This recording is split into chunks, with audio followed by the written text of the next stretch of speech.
Demak, qorinni ketkazish uchun yordamlanadigan, ya'ni ichki mushaklarni topishga yordam beradigan yana bitta mashq. Umuman qiyin joyi yo'q, lekin juda ham foydali yordami. Yotganimizdan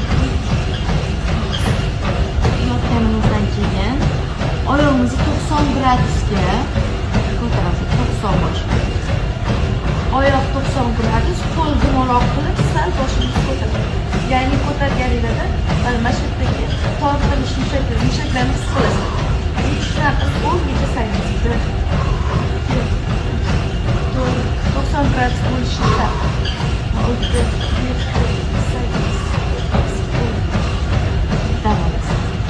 xuddi shunaqa vaqtdan kamida 4 ta, ko'pi bilan 10 ta qilsangiz va bu ham och qoringa bajariladi.